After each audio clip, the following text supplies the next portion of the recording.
Office ಕೆಲಸಗಳಾಗ್ಲಿ, ಕೊಡೋದು ತಗೊಳ್ಳೋದ್ರಲ್ಲಾಗ್ಲಿ ಅದೆಲ್ಲ ನಾನು ನೋಡ್ಕೋಬೇಕು ಅನ್ನೋದು ಅವನ ಆಸೆ. ಸಿದ್ಧಾರ್ಥ್ ಅವರೇ, ನೀವೇನೇ ಹೇಳಿ, ನನ್ನ ತಂಗಿ ಒಂದು ದೊಡ್ಡ ಕಂಪನಿಯಲ್ಲಿ ಒಂದು ದೊಡ್ಡ ಚೇರಲ್ಲಿ ಕುತ್ಕೋಬೇಕು, ಅದನ್ನ ನೋಡ್ಬೇಕು ಅನ್ನೋದೇ ನನ್ನ ಆಸೆ.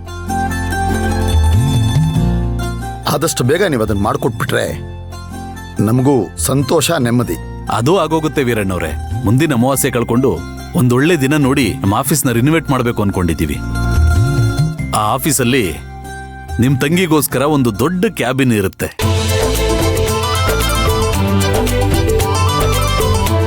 ಹೌದಾ? ಕೇಳಿಸ್ಕೊಂಡಮ್ಮ? ಕೇಳಿಸ್ಕೊಂಡ ಸುಮತಿ? ಹೂನ್ರಿ, ನಮ್ಮಿಬ್ರ ಕನ್ಸು ನನ್ಸಾಗ್ತಿದೆ. ಸಿದ್ಧಾರ್ಥ್ ಅವರೇ, ಇವತ್ತೊಂಥರ ತುಂಬಾ ಸಂತೋಷವಾದ ದಿನ ಕಣ್ರಿ. ಈಗಷ್ಟೇ ನಮ್ಮೂರಿಂದ ಇಬ್ರು ಬಂದಿದ್ರು ನನ್ನ ತಂಗಿಗೆ ಒಳ್ಳೊಳ್ಳೆ ಸಂಬಂಧಗಳನ್ನ ನೋಡ್ಕೊಡೋದಕ್ಕೆ. ಅವರಿಬ್ಬರನ್ನ ಕಳಿಸ್ಕೊಟ್ಟು ಕುತ್ಕೊಳ್ಳೋದ್ರೊಳಗೆ ನೀವು ಬಂದ್ರಿ, ಈ ಸಂತೋಷ ಸುದ್ದಿ ಹೇಳ್ತಿದ್ದೀರಾ. ತುಂಬಾ ಖುಷಿ ಆಯ್ತು.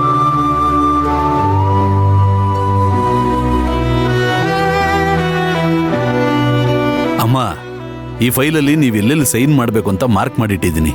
ನೀವೊಂದ್ಸಲ ಚೆಕ್ ಮಾಡಿ ಸೈನ್ ಮಾಡಿದ್ರೆ ಆಯ್ತಮ್ಮ. ಓಕೆ. ನಿಮ್ಮ ಮೊದಲನೇ ಹೆಜ್ಜೆ ನಿಮ್ಮನ್ನ ದೊಡ್ಡ ಗುರಿ ಕಡೆ ಕರ್ಕೊಂಡು ಹೋಗ್ಬೇಕು ಅನ್ನೋದು ನನ್ನ ಆಸೆ. Thank you sir, thank you. ಒಬ್ಳೆ ಹೋಗಿ ಗುರಿ ಸಾಧನೆ ಮಾಡೋದಕ್ಕಿಂತ ನನ್ ಜೊತೆ ನೀವಿದ್ದೀರಾ ಅನ್ನೋದೇ ನನಗೊಂದು ದೊಡ್ಡ ಆನೆಬಲ ಬಂದಂಗೆ ಸರ್. ನಿಮ್ಮಂಥವ್ರೆಲ್ಲ ನನ್ನ ಜೊತೆಲಿದ್ರೆ ಅರ್ಧ ಗುರಿ ಸಾಧಿಸ್ದ ಹಾಗೆ. ನಾವೆಲ್ಲ ಸೇರಿ ಪ್ರಾಜೆಕ್ಟ್ನ ದೊಡ್ಡ ಮಟ್ಟಕ್ಕೆ ತಗೊಂಡು ಹೋಗೋಣ. ಎಲ್ರೂ ನಮ್ಮ ಪ್ರಾಜೆಕ್ಟ್ ಕಡೆ ತಿರುಗಿ ನೋಡ್ಬೇಕು. ಹಾಗ್ ಮಾಡೋಣ, ಹಾಗ್ ಬೆಳಿಬೇಕು ಅನ್ನೋದೇ ನನ್ನ ಆಸೆ ಸರ್. ತುಂಬಾ ಖುಷಿ ಆಯ್ತಮ್ಮ. ಅದೇನೋ ಗೊತ್ತಿಲ್ಲ, ನೀವು ಮಾತಾಡೋ ಪ್ರತಿಯೊಂದು ಮಾತು ನಮ್ಮ ಶಾಂತಿನ ನೆನಪು ಮಾಡುತ್ತೆ.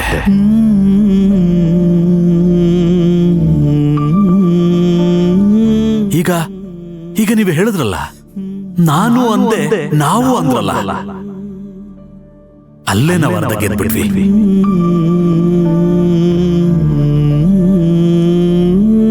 ತಗೊಳ್ಳಿ, ಡೋಂಟ್ ವರಿ, ನಿಮ್ಗೆಲ್ಲಾ ವ್ಯವಹಾರನೂ ನಾನೇ ಹೇಳ್ಕೊಡ್ತೀನಿ. ಶೋರ್ ಸರ್, ನಾನು ಆ ದಿನಕ್ಕೋಸ್ಕರನೇ ಕಾಯ್ತಿದ್ದೀನಿ. ಆಯ್ತಮ್ಮ. ವೀರಣ್ಣವ್ರೆ, ನಾನೇನ್ ಬರ್ತೀನಿ. ಅಯ್ಯೋ, ಊಟ ಮಾಡ್ಕೊಂಡು ಹೋಗಿ. ಪರವಾಗಿಲ್ಲಮ್ಮ, ಇಲ್ಲೇ ಹತ್ರದಲ್ಲಿದ್ದೀವಲ್ಲ, ಇನ್ನೊಂದ್ ದಿವಸ ಯಾವಾಗಾದ್ರೂ ಬರ್ತೀನಿ. ಹೇಳ್ತಾ ಇದಾರೆ, ಒಂದು ಊಟ ಮಾಡ್ಕೊಂಡು ಹೋಗಿದ್ರೆ. ಪರವಾಗಿಲ್ಲ ವೀರಣ್ಣವ್ರೆ, ಕ್ಲೈಂಟ್ ಮೀಟಿಂಗ್ ಇದೆ, ನಾನು ಬರ್ತೀನಿ. ಒಳ್ಳೆದಾಗ್ತೀನಮ್ಮ. Thank you.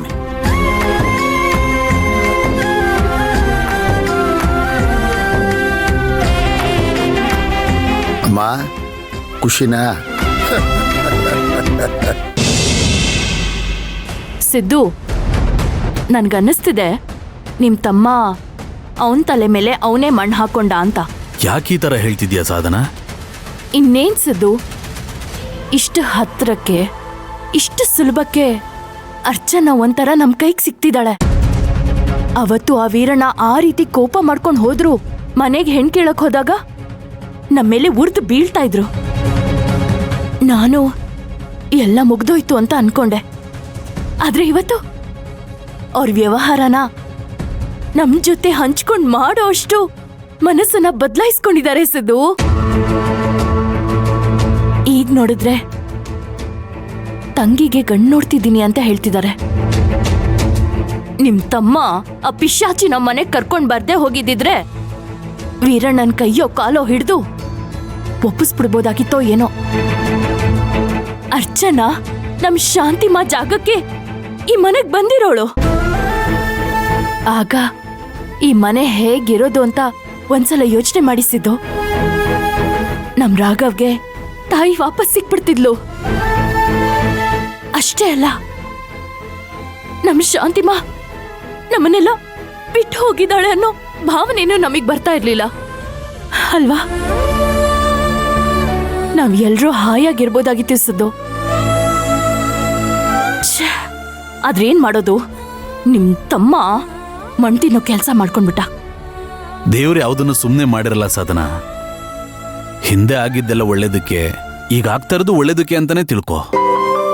ಇಷ್ಟಕ್ಕೂ ಆ ಸುಶಾಂತ್ ಹತ್ರ ಮಾತಾಡೋಕೆ ನಮ್ಗೆ ಅವಕಾಶ ಆದ್ರೂ ಎಲ್ಲಿತ್ತು ಸಾಧನ? ಅವಳನ್ನ ಕರ್ಕೊಂಡು ಹೋಗಿ ಅವಳ ಕುತ್ತಿಗೆಗೆ ತಾಳಿ ಕಟ್ಕೊಂಡು ಕರ್ಕೊಂಡ್ ಬಂದಿದ್ದಾನಲ್ಲ. ಅವನ ಹಣೆಲ್ ಬರ್ದಿರೋದಷ್ಟೇ, ಬಿಟ್ಬಿಡು. ಆ ಕುಟುಂಬಕ್ಕೂ ನಮ್ ಕುಟುಂಬಕ್ಕೂ ದೇವರು ಬಿಸ್ನೆಸ್ ರೂಪದಲ್ಲಿ ಒಂದ್ ಮಾಡಿದಾನೆ. ಅರ್ಚನಾ ಶಾಂತಿ ರೂಪದಲ್ಲಿ ನಮ್ ಜೊತೆನೇ ಇರ್ತಾಳಲ್ಲ, ಇದಕ್ಕಿಂತ ಸಂತೋಷ ಇನ್ನೇನ್ ಬೇಕು? ನನ್ ತಮ್ಮನ್ನ ನಾನ್ ದೂರ ಮಾಡ್ಕೊಂಬಿಟ್ಟೆ ಅನ್ನೋ ಕೊರಗು ನನ್ ಮನ್ಸಲ್ಲಿತ್ತು. ಈಗ ಆ ಕೊರಗು ನನ್ ಮನ್ಸಿಂದ ಹೋಗಿ ಮನ್ಸಿಗೆ ನಿರಾಳ ಆಗೋಯ್ತು. ಹೌದ್ರಿ, ನಾನೇ ಕೇಳೋಣ ಅಂತಿದ್ದೆ. ಏನು ದಿಢೀರಂತ ನಿಮ್ ತಮ್ಮ ಇಡೀ ಬಿಸ್ನೆಸ್ನ ನಿಮ್ ಕಡೆ ತಿರುಗಿಸಿರೋದು? ಅದೇ ನನ್ಗೂ ಗೊತ್ತಾಗ್ತಿಲ್ಲ ಸಾಧನಾ, ಅವನ್ ಯಾಕೆ ಈ ರೀತಿ ಮಾಡಿದಾನೆ ಅಂತ. ಕಾರಣ ಸರಿಯಾಗೂ ಹೇಳ್ತಿಲ್ಲ, ಆದ್ರೆ ಯಾವುದೋ ಒಂದು ಬಲವಾದ ಕಾರಣ ಇದೆ ಸಾಧನಾ, ಅದಂತೂ ಗೊತ್ತಾಗ್ತಾ ಇದೆ. ಆದ್ರೆ ಏನು ಅಂತ ನನ್ಗೆ ಅರ್ಥ ಆಗ್ತಾ ಇಲ್ಲ. ಸಾಧನಾ, ಸುಶಾಂತು ನನಗೂ ಅರ್ಚನನ್ ಮಧ್ಯೆ ಒಂದು ಅಗ್ರಿಮೆಂಟ್ ಮಾಡಿಸಿದಾನೆ. ಈ ತರ ಆಗಿರೋದು ಒಂದ್ ರೀತಿಲಿ ಒಳ್ಳೇದೇ ಅಂತ ನಾನು ಅನ್ಕೋತೀನಿ. ನಿಜವಾಗ್ಲೂ ಒಳ್ಳೇದೆ. ಇದೇನೋ ಒಂದ್ ಒಳ್ಳೆ ಮುನ್ಸೂಚನೆ ಅಂತ ನನ್ಗನ್ನಿಸ್ತಾ ಇದೆ.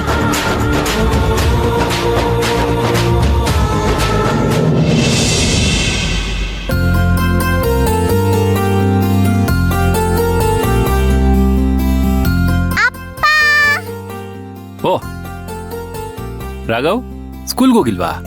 ಅಯ್ಯೋ, ಸ್ಕೂಲ್ ರಜಾ ಕಣಪ್ಪ. ಓ, ಹಾಗಾದ್ರೆ ಇವತ್ತು ಫುಲ್ ಮಜಾ ನಿಂಗೆ. ಹಾ, ಊನಪ್ಪ. ಅಪ್ಪ ಎಲ್ಲಾದ್ರೂ ಹೊರಗಡೆ ನನ್ನ ಕರ್ಕೊಂಡೋಗಪ್ಪ. ಹೊರಗಡೆ ಎಲ್ಲಿ ಹೋಗೋಣ? ರೀ, ರೆಡಿನಾ? ರೆಡಿನಾ? ಎಲ್ಲಿಗೆ? ಇವತ್ತು ಗಗನ ಮನೇಲಿ ಫಂಕ್ಷನ್ ಇದೆ ಅಲ್ವಾ? ಆಗ್ಲೇ ಮರ್ತ ಹೋದ್ರಾ? ಹೊಸ್ದಾಗ್ ಮದ್ವೆ ಆದ ಹೆಣ್ಣಿಗೆ ತಾಳಿ ಪೂಜೆ ಮಾಡ್ತಾರೆ, ಬನ್ನಿ ಅಂತ ಕರೆದ್ಲು ತಾನೆ? ನಾವ್ ಹೋಗ್ಬೇಕು ತಾನೆ? ಹೌದೌದು, ಹೋಗ್ಬೇಕು. ಅಪ್ಪ, ಫಸ್ಟ್ ನಾನು ಹೇಳಿದ್ದು ನನ್ನನ್ನು ಕರ್ಕೊಂಡೋಗಿ.